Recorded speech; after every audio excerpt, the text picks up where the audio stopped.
Okay, bismillah. Alhamdulillah wassalatu wassalamu ala asyrafil anbiya sayyidina Muhammadin wa ala alihi wa sahbihi ajma'in. Rabbi shrah li sadri wayassir li amri wahlul 'uqdatam min lisani yafqahu qawli.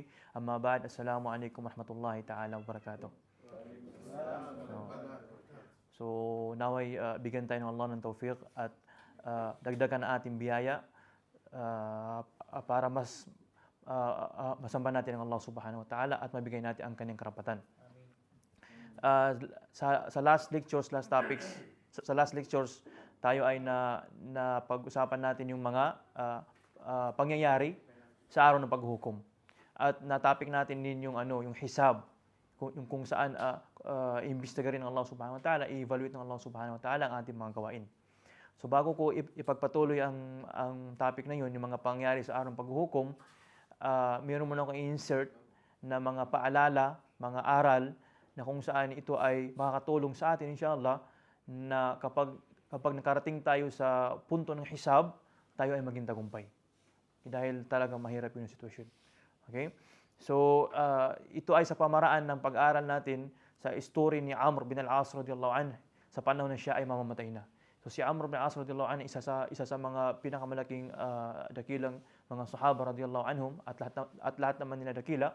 Si Amr bin al-As radiyallahu anhu, siya ang naging governor doon sa Egypt ng mga Muslim. Si Amr bin al-As radiyallahu anhu. So si Amr bin al-As, yung sinabi sa salaysay na yung malapit na siya mamamatay, si Amr bin al-As ay umiyak ng grabe. So nung umiyak siya ng grabe, tinanong siya ng kanyang anak si Abdullah. Sinabi niya, bakit ka umiyak?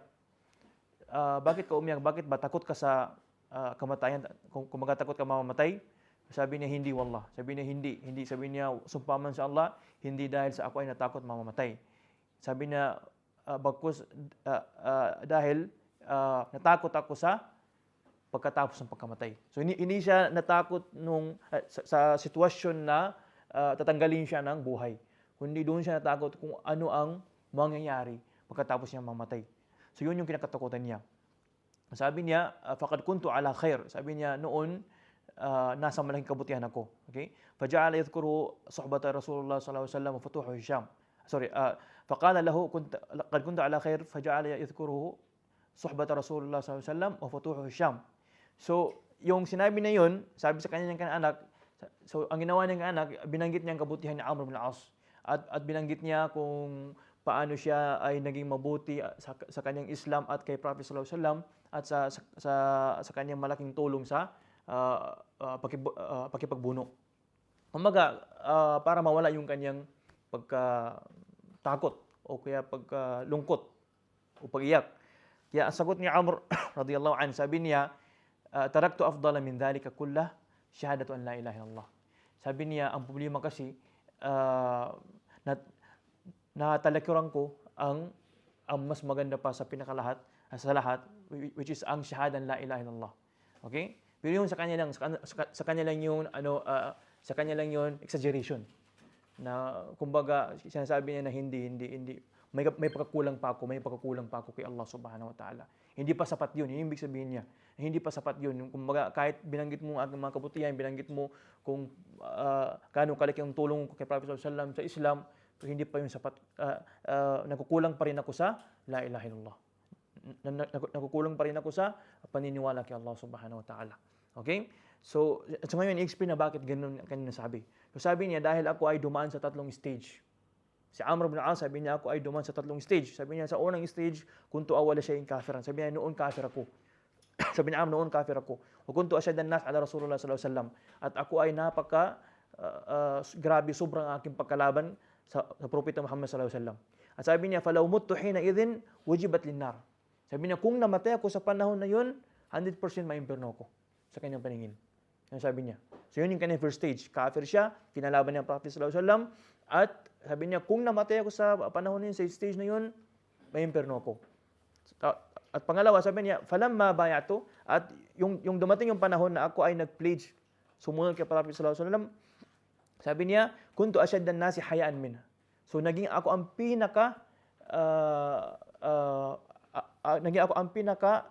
nahihiya sa kanya. So nagkaroon siya ng hiya kay Prophet sallallahu alaihi wasallam, sobrang pagkakahiya. Okay? Fama malat aini min Rasulullah sallallahu alaihi wasallam wala raja'tu fi ma urid hatta lahiqa billah azza wa jalla hayan min. So ibig sabihin, naging tudo siya kay Prophet sallallahu alaihi wasallam. Naging seryoso siya kay Prophet sallallahu alaihi wasallam. Sabi niya, "Falaw mittu yawma idhin qala an-nas hani'an li Amr aslama wa kana ala khair famata farajiya lahu al-jannah." Sabi niya, kung ako ay namamatay sa ganun na panahon, sa ganun na sitwasyon, sa panahon na yon, sabi niya, lahat ng tao magsasabi na alhamdulillah si Amr ay namatay sa kabutihan at sana siya ay makapasok sa paraiso.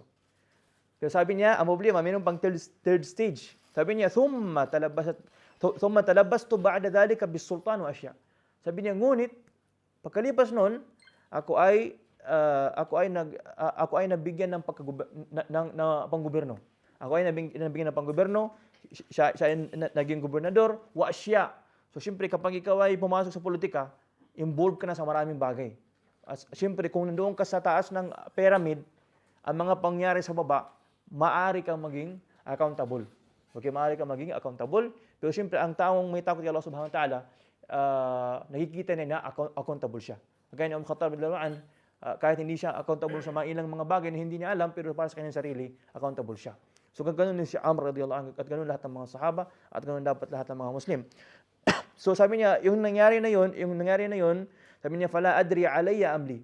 Sabi niya, hindi ko na ngayon alam, hindi ko na ngayon mabalansi, hindi ko na ngayon talaga ma-sure kung ang mga nagawa ko sa panahon na ako ay naging gobernador, sa panahon na siya ay umupo sa gobyerno, kung yun na mga nagawa niya, lahat ba yun insakto? Hindi. Lahat ba yun ay pabor sa kanya o laban sa kanya sa araw ng paghuhukom? Okay? Sabi niya, فَإِذَا مِتُّ فَلَا تَبْكِنَا. Sabi niya, kapag ako ay namatay ngayon, wag na kayo umiyak sa akin. Kapag ako ay namatay ngayon, wag na kayo umiyak sa akin at wag kayo sumunod sa akin na kayo ay pinupuri niyo ko. At sobrang pagpuri niyo, saya niyo na ako ay namatay sa kabutihan.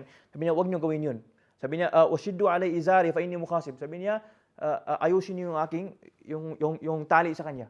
So sabi niya, ayusin niyo yung tali kasi siya ay haharap na. Haharap na siya, okay?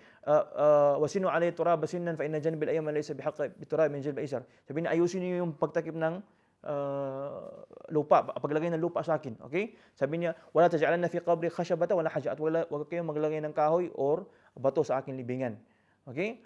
Sabi niya, so yun yung kanyang third stage. Ang kanyang pangatlong stage ay hindi niya alam kung saan siya patungo.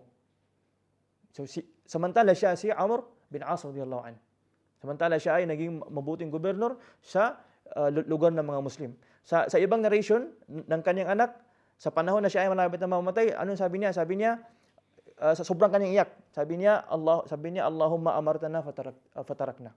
O Allah, ikaw ay nag-utos sa amin, ngunit ay hindi namin ginawa ang yung kautusan. At sabi niya, "Wa nahaytana farakibna." Sabi niya, "Ya Allah, ikaw ay nagbabawal sa amin ng mga ilang bagay, pero ginawa namin." Okay? At sabi niya, "Wala yas'una illa maghfiratuk." Sabi niya, "Ya Allah, wala makakatulong sa amin sa aming mga nagawa maliban lamang sa ang iyong maghfiratuk, ang iyong patawad sa amin." Okay? At yun yung last na palagi niya binabanggit bago siya mamatay. So ganun ang kalagayan sa isa sa mga sahaba ng Propeta Muhammad sallallahu alaihi wasallam. At kasama din si Uthman bin Affan radhiyallahu anhu. Si Uthman bin Affan radhiyallahu anhu, kapag siya ay pumunta sa isang libingan, siya ay umiiyak ng grabe na halos yung kanyang lihya, yung kanyang balbas ay mababasa ng kanyang iyak. Okay, faqila lahu, so may nagsabi sa kanya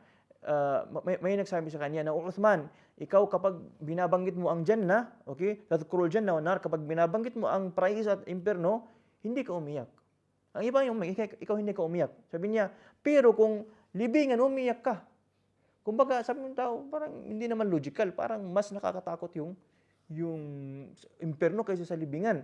So, sabi ng Uthman bin Affan radhiyallahu anhu, sabi niya, "Inna Rasulullah sallallahu alaihi wasallam qala," sabi niya, katotohanan, ang Prophet sallallahu alaihi wasallam ay nagsabi, "Innal qabra awwal manazil akhirah." Katotohanan, ang libingan ay pinakaunang stage. Okay? Pinakaunang simula ng akhirah. At sabi ng Prophet sallallahu alaihi wasallam, "Fa inna jaminhu fama ba'dahu aysara min." So kapag ang tao ay naging ligtas sa libingan, so ang sunod sa libingan ay magiging magaan. Okay? Wa in lam yanju minhu fama ba'du ashadda min. At kapag ang tao ay hindi naging ligtas sa libingan, ang sunod sa libingan ay maging mas mahirap pa doon. Kaya nga, so, siyempre, ibig sabihin pag-prepare. Ibig sabihin, priority.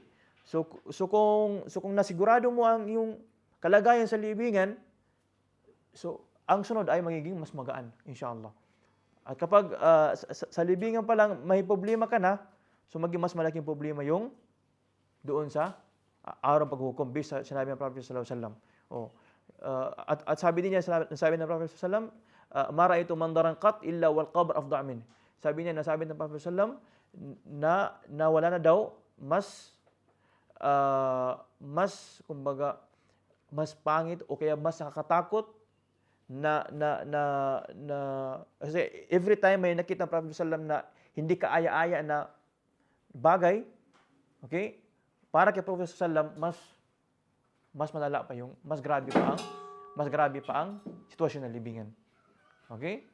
So for example, makakita ng Prophet sallallahu alaihi wasallam ng something negative, fitna, pagpatay, always naisip Prophet sallallahu alaihi wasallam na lahat niyan wala kumpara sa libingan. Example, makikita niya kung paano mahirap ang tao, maraming mahirap sa dunya, maraming inaapi sa dunya, maraming mga masamang sitwasyon. Pero para kay Prophet sallallahu alaihi wasallam, walang maging katumbas katulad ng doon sa sitwasyon sa impyerno. Okay? Bro, pwede i-post mo natin? Okay.